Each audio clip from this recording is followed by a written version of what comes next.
Self Prachi and होने वाली CM है प्राची। गाइस हम लोग एसपीएम का आज लास्ट लेक्चर पक्का डिस्कस करने वाले। मैंने कल भी यही बोला था बट यार खत्म नहीं हो पाया, तो फिर आज पक्का खत्म हो जाएगा। ठीक है, तो चलो वीडियो को स्टार्ट करते हैं। Let's get started. हम लोग को कॉर्पोरेट फेलियर से स्टार्ट करना है आज का वीडियो। ठीक है, इसके पहले का मैंने अपलोड कर दिया है, आप देख लीजिएगा, आपकी जिम्मेदारी देखने की।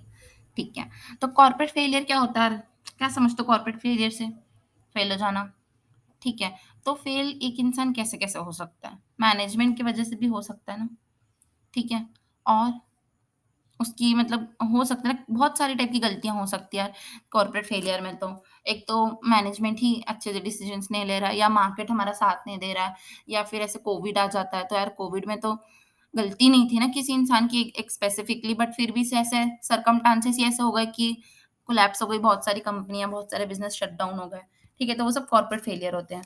तो 3 टाइप से कॉर्पोरेट फेलियर के अपन सिम्पटम्स जान सकते हैं कि यार ये कंपनी कॉर्पोरेट फेलियर की रास्ते में है। उसकी प्रॉफिटेबिलिटी ना धीरे-धीरे कम होते जाएगी। ठीक है, हाई गियरिंग का मतलब ये होगा कि उसमें डेट ज़्यादा हो जाएगा, लोन का पैसा ज़्यादा हो जाएगा और इक्विटी कम होते जाएगी। ठीक है, और लो लिक्विडिटी मतलब यार पैसे तो हैं हमारे पास, एज़ अ लैंड है, असेट्स में है, मतलब कह सकते हैं। ठीक है, कैश में नहीं है।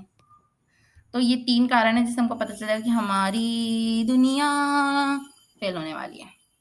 ठीक है, तो हमको उसकी तरफ ध्यान देना है और उसको बचाना है। ठीक है, तो फिर इसको निकालने का 3 फ़ॉर्मूला है, जैसे कि अपन प्रॉफिट मार्जिन निकाल सकते हैं, आरओसी निकाल सकते हैं और रिटर्न ऑन नेट एसेट्स निकाल सकते हैं। और फिर अपन को पता चल जाएगा कि यार हमारा जो है वो किस रास्ते में है। मतलब इसमें ना अपन को 3 वो पता चलता है कि हमारी हमारी जो अपना बिज़नेस है, वो मतलब कितना सिक है, सिकनेस निकाल सकते हैं अपन इससे उसकी। ठीक है,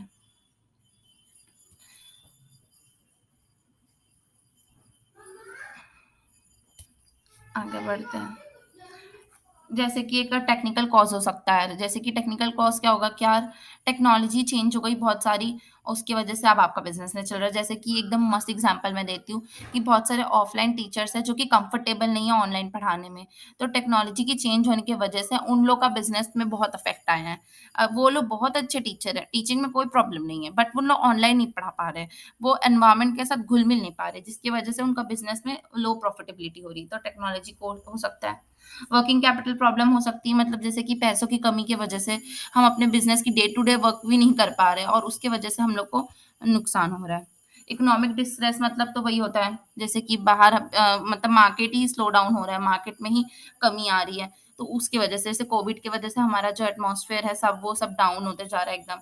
तो उसकी वजह से जब मार्केट ही डाउन है तो हम कैसे ग्रो कर सकते हैं? उसके लिए तो अपन को नया सोचना पड़ेगा, नया अपॉर्चुनिटी खोजना पड़ेगा। मिसमैनेजमेंट का मतलब होता है कि यार मैनेजमेंट में ही खराबी है। मैनेजमेंट के जो स्किल्स है, एक्सपीरियंस है, वो सही से लग नहीं रहा है। मैनेजर्स अच्छे से काम नहीं कर रहे हैं, जिसकी वजह से ना हम लोग को प्रॉब्लम हो रही है। वो अपने स्ट्रेंथ और वीकनेसेस पे ध्यान ही नहीं दे पा रहे हैं। ठीक है, ओवर एक्सपेंशन एंड डाइवर्सिफिकेशन मतलब ज़्यादा ही हो गया है। मतलब जे एक बिज़नेस एक हद तक बढ़ सकता है, तो उनको एकदम ज़बरदस्ती तुम आगे बढ़ा रहे हो, ओवर-ओवर कर रहे हो, रिसर्च में बहुत पैसे लगा दे रहे हो। उसकी वजह से कभी-कभी कुछ डिसीज़न ना सही होके भी गलत हो जाते हैं। जैसे कि मैंने सत्यम का पढ़ा था कि सत्यम जो था ना, वो क्या कर रहा था कि मतलब गलत तो था ही वो, बट ना वो एक्सपेंशन कर रहा था ऑटोमोबाइल कंपनी में, ठीक है? और उसके बाद वो चाहता था कि यार उसका जो पैसा कमाऊँगा ना, मैं वापस सत्यम में दे दूँगा और उसके बाद दोनों बिज़नेस मेरे चलेंगे। बट यार मार्केट ही डाउन चला गया और उसकी ऑटोमोबाइल की कंपनी नहीं चली।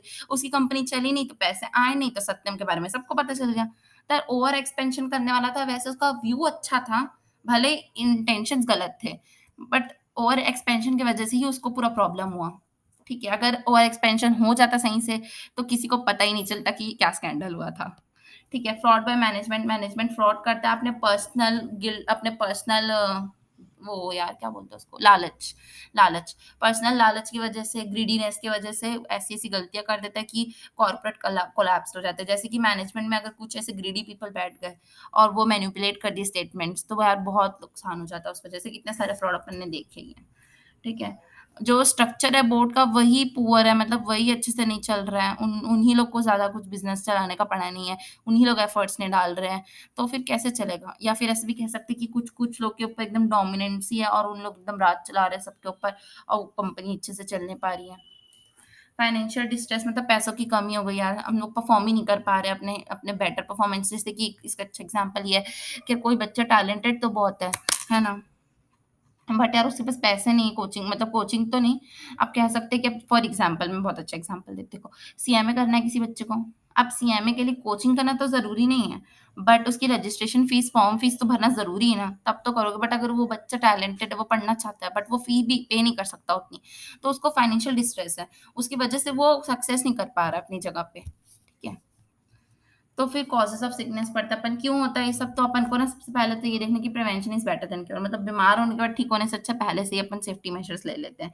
तो 2 कारणों की वजह से हो सकता है कि यार अपन बॉर्न ही सीको है, जैसे कि कुछ लोगों को पोलियो होता है बचपन से, या फिर अपन जैसे कि बढ़ते रहते हैं तो बीच-बीच में कुछ-कुछ होता रहता है, जैसे लोगों को कोविड हो गया, ठीक है? फिर पोस्ट कोविड के सिम्पटम्स आ रहे हैं, तो वो सब ग्रोथ के दौरान हो रहा है, और कोई-कोई बच्चे तो पैदा ही कोविड के साथ हुए थे, ठीक है? तो बॉर्न सिक और फिर ड्यूरिंग ग्रोथ 2 टाइप से हो सकता है। ठीक है, तो ये कैसे-कैसे होता है, देखो प्रोजेक्ट फ़ॉर्मूलेशन में ही गलती हो सकती है, ठीक है? जब अपन प्रोजेक्ट बना रहे थे तभी हमने कुछ-कुछ ऐसे डिसीज़न्स ले लिए थे जो कि अच्छे नहीं रहे फ्यूचर में, ठीक है? उसके बाद फिर प्रोजेक्ट इम्प्लीमेंशन जब इम्प्लीमेंट कर रहे थे उस दौरान पे गलती हो गई कुछ-कुछ, ठीक है? उसके वजह से अपन स्टार्ट ही डिफ़िकल्टी वे से किए और फिर सक्सेस नहीं मिल पाया अपन को, ठीक है? फिर उसके बाद नेक्स्ट है प्रोडक्शन के टाइम पे अगर अपन कुछ-कुछ गलतियाँ कर दिए, प्रोडक्शन में मतलब समझ लो कि हाई कॉस्ट लगा दिए, उतना अपन को हमारा सामान बिका नहीं, या मार्केटिंग के जो स्टाफ है वो पुअर है, लेज़ी है और उन लोग मार्केटिंग अच्छे से नहीं करते।